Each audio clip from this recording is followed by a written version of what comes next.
स्वागत है बच्चों आप सभी का आपके अपने चैनल संस्कृत की पाठशाला में। आज हम क्लास 12th के बच्चे जो अब ग्रेजुएशन में जाएंगे और बोर्ड के एग्ज़ाम्स के बाद आप ग्रेजुएशन में एडमिशन लेंगे तो किस तरह से आपका एडमिशन होगा, क्या उसका पैटर्न होगा, क्या आपका एग्ज़ाम्स होगा, सिलेबस क्या होगा, कौन कौन से सब्जेक्ट्स आप चूज़ कर सकते हैं, आपके कितना टाइम का एग्ज़ाम होगा, वो सब आप जानेंगे इस एक वीडियो में। तो शुरू करते हैं। ये है CUET।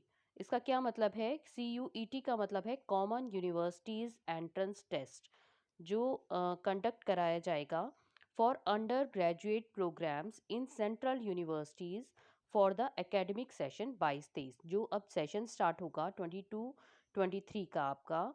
इसमें ये आपका कंडक्ट कराया जाएगा। ये लिखा है 22-23 में जो अब एडमिशन लेंगे बच्चे उनके लिए है ये। और the national testing agency is established by ministry of education.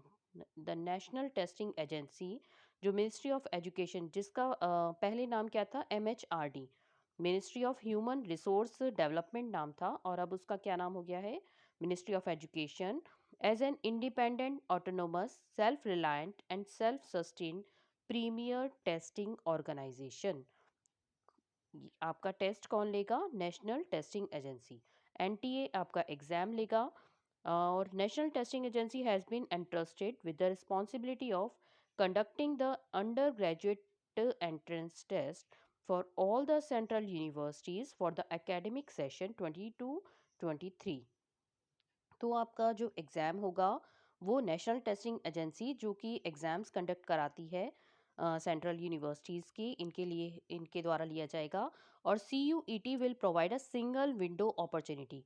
ये बच्चों के लिए एक मतलब सारे बच्चे जो हैं वो एक एग्ज़ाम देंगे और उसके बेस पर ही आपका एडमिशन होगा to seek admissions in any of the central universities across the country. तो ये बहुत ही अच्छी चीज़ है कि सब अब जो है परसेंटेज के बेस पर ना हो करके और सभी बच्चे एक एंट्रेंस टेस्ट एग्ज़ाम देंगे और उसके बेस पर उसके बाद जो है आपका एग्ज़ाम होगा और पूरे देश के बच्चे इस एग्ज़ाम्स को देंगे। The CUET undergraduate 22 will be conducted in computer based होगा ये आपका test. The aspirants who desire to appear for the test may refer to the information bulletin for admission to undergraduate programs of the desired central universities for admission into the undergraduate programs। तो क्या है इसमें, एक तो computer based exam होगा आपका, और जो भी बच्चे टेस्ट जो देना चाहते हैं, जो अपीयर होना चाहते हैं इसमें, तो may refer to the information bulletin for admission to undergraduate programme of the desired central universities for admission into the undergraduate programmes.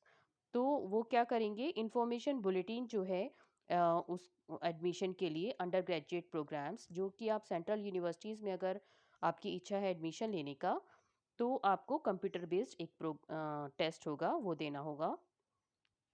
आगे है कि the details of the programs offered by central universities is being made available on their respective websites। आप websites पर भी check कर सकते हैं details सारी जा कर के।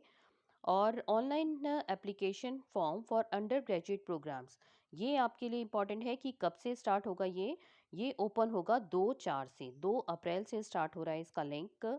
The link for the same will be made available on the official website पर जो है CUET.samarth.ac.in पर भी आपको ये लिंक अवेलेबल होगा।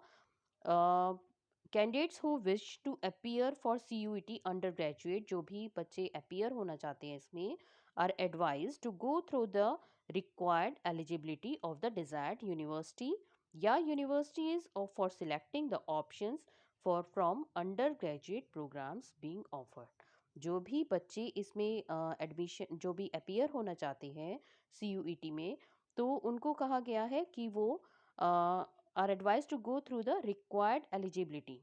क्या क्या रिक्वायर्ड है एलिजिबिलिटी, क्या क्या ज़रूरी है आपको एलिजिबल होने के लिए डिज़ायर्ड यूनिवर्सिटी में फॉर सिलेक्टिंग द ऑप्शंस। जो भी आप अंडर ग्रेजुएट प्रोग्राम जो चूज़ कर रहे हैं उसके लिए आपके पास कौन कौन से सब्जेक्ट्स होने चाहिए। ठीक है, ये सब चीज़ें जो है आपको कहाँ पर पता चलेंगी, वो आप जब वेबसाइट पर क्लिक करेंगे तब आपको पता चलेंगी। The application will be open, और कब से कब तक है एप्लीकेशन, ये है 2/4 से 30/4 तक, ये एप्लीकेशन का जो टाइम है वो है 2/4 से, मतलब 2 अप्रैल से 30 अप्रैल तक का टाइम है। Examination structure for CUET undergraduate 2022 consist of the following 4 sections. इसमें 4 सेक्शंस आएंगे आपके, जिसमें कि पहला जो होगा उसमें 13 लैंग्वेजेस आप 13 में से चूज़ कर सकते हैं। अभी बताएंगे कौन कौन सी 13 लैंग्वेजेस हैं। फर्स्ट बी जो है 19 लैंग्वेजेस है इसमें। सेक्शन 2 में 27 डोमेन स्पेसिफिक सब्जेक्ट्स हैं। और सेक्शन 3 जो होगा वो होगा जनरल टेस्ट का।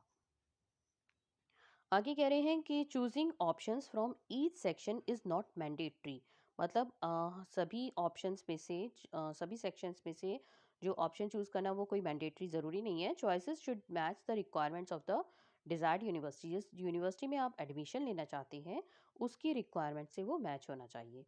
Broad features of the CUET undergraduate 2022 are as follows. और सेक्शन देखो, फर्स्ट ए में क्या होगा, 13 डिफरेंट लैंग्वेजेस हैं। एनी ऑफ दीज लैंग्वेजेस में बी चूजन, कोई भी एक लैंग्वेज आप चूज कर सकते हैं इसमें से। फॉर और सेक्शन फर्स्ट बी क्या है, देयर आर 19 लैंग्वेजेस, इसमें 19 लैंग्वेज दी हुई है। और any other language apart from those offered in section, मतलब आपने जो अगर फर्स्ट ए में हिंदी या कोई और लैंग्वेज चूज़ कर ली है तो वो सेक्शन बी में जो है आपको कोई दूसरी लैंग्वेज यहाँ पर चूज़ करनी होगी। इसमें आपको 40 क्वेश्चंस अटेम्प्ट करने होंगे 50 में से लैंग्वेज में। और language to be tested through reading comprehension. और क्या क्या किस तरह के क्वेश्चंस आएंगे आपको, रीडिंग कॉम्प्रिहेंशंस आएंगे based on different types of passage, factual, literary, narrative, aptitude and vocabulary based होंगे ये questions। 45 मिनट्स दिए जाएंगे फॉर ईच लैंग्वेज आपको, ठीक है। आगे है,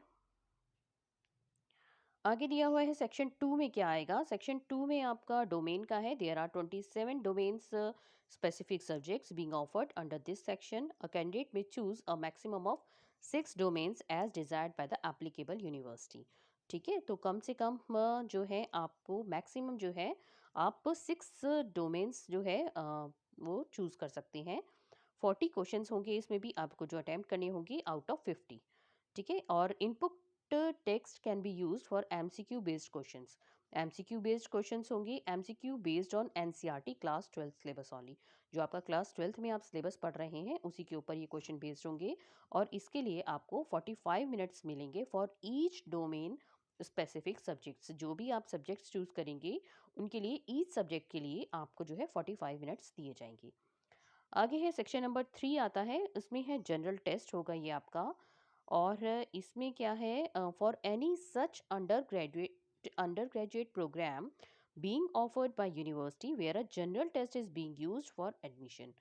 तो इसके लिए जो है आपको जनरल टेस्ट देना होगा जिसमें कि 60 क्वेश्चंस होंगे आउट ऑफ 75। ठीक है, और इसमें क्या आएगा, input text can be used for MCQ based question होंगे जिसमें आपको general knowledge, current affairs, general mental ability, numerical ability, quantitative reasoning, जिसमें कि simple application of basic mathematical concepts होंगे, अरिथमेटिक, अलजेब्रा, ज्योमेट्री, मैंसुरेशन, टैट टॉल टॉट टिल ग्रेड 8 तक जो आपने पढ़ा होगा, लॉजिकल और एनालिटिकल रीजनिंग। इसमें ये सब दिया हुआ है। आपका जो सिलेबस होगा ये आपका 60 मिनट्स का होगा जनरल टेस्ट का पेपर। तो आपको और इसमें 60 क्वेश्चंस जो हैं आपको अटेम्प्ट करने होंगे। ठीक है, आगे चलते हैं कौन कौन सी लैंग्वेजेस हैं 13 लैंग्वेजेस में। ये आप देख सकते हैं कि 13 लैंग्वेजेस में कौन कौन सी हैं। इनमें से आप कोई भी एक लैंग्वेज जो है वो चूज़ कर सकते हैं। और लैंग्वेज 19 जो फर्स्ट बी दे रखा था उसमें भी ये सब लैंग्वेजेस दी हुई हैं। इनमें से भी कोई एक लैंग्वेज आप चूज़ कर सकते हैं। जो आपने फर्स्ट में ना की हो वो आप सेकंड में कर सकते हैं। ठीक है, कोई सेम लैंग्वेज आप चूज़ नहीं कर सकते। आगे है डोमेन स्पेसिफिक सब्जेक्ट्स में क्या है, 27 सब्जेक्ट्स दिए हुए हैं इसमें। तो ये आप देख सकते हैं जो भी आपने पढ़े हो क्लास 12th में।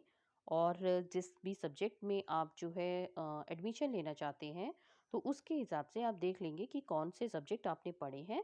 और 27 में से आपको कौन से 6 सब्जेक्ट्स जो है मैक्सिमम आप चूज़ कर सकते हैं।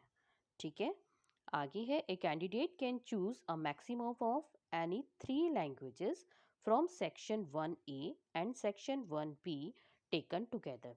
एक कैंडिडेट जो है कम से कम कह रहे हैं मैक्सिमम जो है ज़्यादा से ज़्यादा कितनी लैंग्वेजेस चूज़ कर सकता है, एनी 3 लैंग्वेज, कोई भी 3 लैंग्वेज चूज़ कर सकता है, first A and section first be taken together, ठीक है, दोनों का मिला करके आप कम से कम मतलब मैक्सिमम जो है आप 3 लैंग्वेजेस ही चूज़ कर सकते हैं।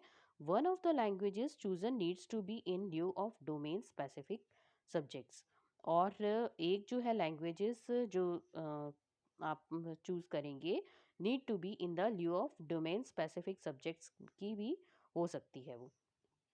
सेक्शन 2 में क्या कह रहे हैं, ऑफर 27 सब्जेक्ट्स हैं, out of which a candidate may choose a maximum of 6 subjects आप चूज कर सकते हैं इनमें से। सेक्शन 3 जो है एक जनरल टेस्ट है, आपको बता दिया इसमें क्या क्या आएगा। फॉर चूजिंग लैंग्वेजेस कह रहे हैं, for choosing languages up to 3 from section 1A 1B and a maximum of 6 subjects from section 2 or general test under section 3, candidate must refer to the requirement of his or her intended university। जिस भी university में आप admission लेना चाहते हैं वहाँ पर आप देख लेंगे कि क्या वहाँ पर वो कोर्स जो आप करना चाहते हैं क्या वो अवेलेबल है या नहीं है, और जो भी आपने सब्जेक्ट्स 12th क्लास में पढ़े हैं उसके हिसाब से आप अपना जो लैंग्वेजेस चूज़ कर सकते हैं, और जो डोमेन के 27 सब्जेक्ट्स दिए हैं उसमें से 6 सब्जेक्ट्स आप चूज़ कर सकते हैं। आगे बताया हुआ है कि मोड ऑफ द टेस्ट होगा कैसे, कंप्यूटर बेस्ड होगा, ये आपका कंप्यूटर पे होगा, ऑनलाइन होंगे एग्ज़ाम जो होगा आपका। टेस्ट पैटर्न जो होगा ऑब्जेक्टिव टाइप होगा, ये एमसीक्यूज आएंगे। मीडियम जो होगा वो आपका 13 लैंग्वेजेस में होगा, ये मतलब ये जो आपको लैंग्वेज दी हुई है इनमें आपका पेपर होगा एग्ज़ाम।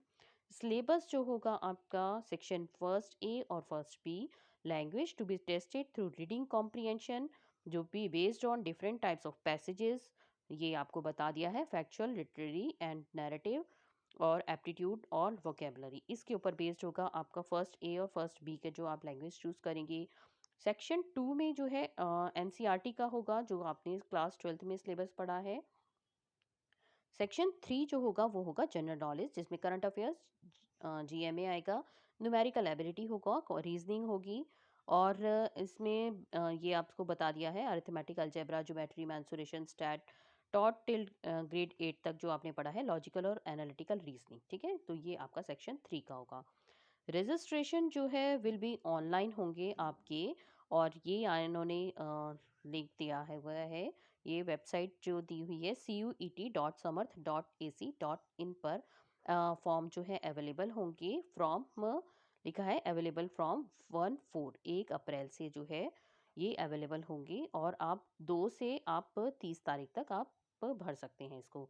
लेवल ऑफ क्वेश्चंस क्या होंगे इसमें, लेवल ऑफ क्वेश्चंस होंगे, all questions in various testing areas will be benchmarked at the level of class 12th only, ठीक है, तो जो लेवल होगा वो क्लास 12th होगा।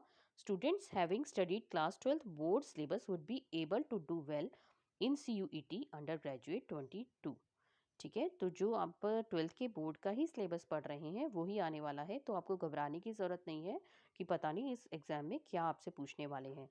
नंबर ऑफ अटेम्प्ट्स जो है, if any university permit students of previous years of class 12th to take admission in the current year also. अच्छा, अगर जो बच्चे पहले पिछले साल जो है क्लास 12th कर चुके हैं, अगर यूनिवर्सिटी उनको परमिट करती है कि वो करंट ईयर में एडमिशन ले सकते हैं, तो सच स्टूडेंट्स इस तरह के बच्चे भी एलिजिबल हैं CUET एग्ज़ाम देने के लिए। आगे है choice of languages and subjects. Generally the languages या subjects chosen should be the ones that a student has opted in his latest class 12th board exam.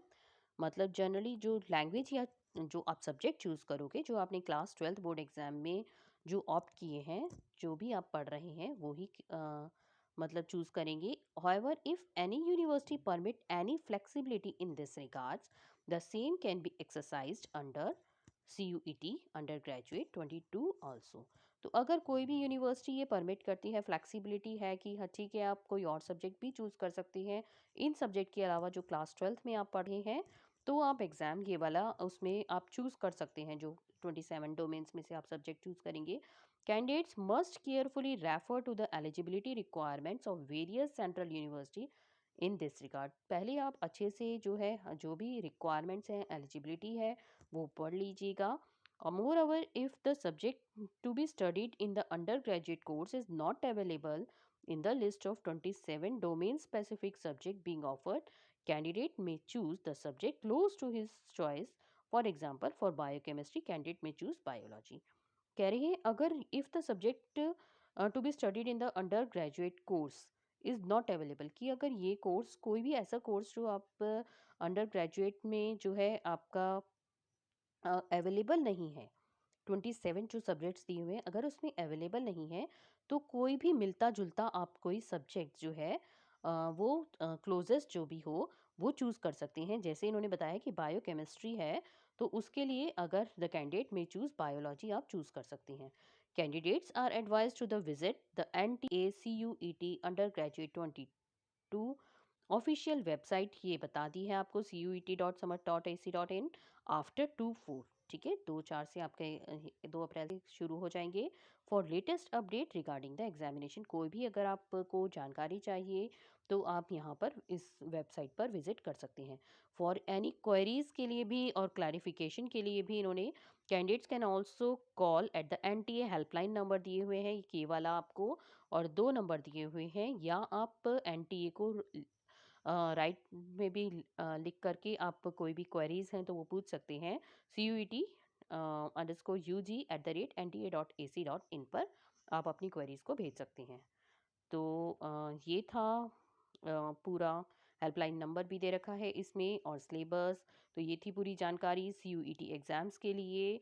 तो जो भी आप अपना फॉर्म भरेंगे वो बहुत ध्यान से भरिएगा, जो भी आपने सब्जेक्ट चूज़ किए हुए हैं क्लास 12th में, और क्या आपको उसके बाद ग्रेजुएशन में आपको क्या करना है, उसके बेस पर ही आप ये वाला एग्ज़ाम देंगे। तो ऑल द बेस्ट आपके सभी के एग्ज़ाम्स के लिए। अगर आपको ये वीडियो पसंद आया है तो वीडियो को लाइक करेगा और अपने फ्रेंड्स के साथ ज़्यादा से ज़्यादा शेयर करेगा। धन्यवाद।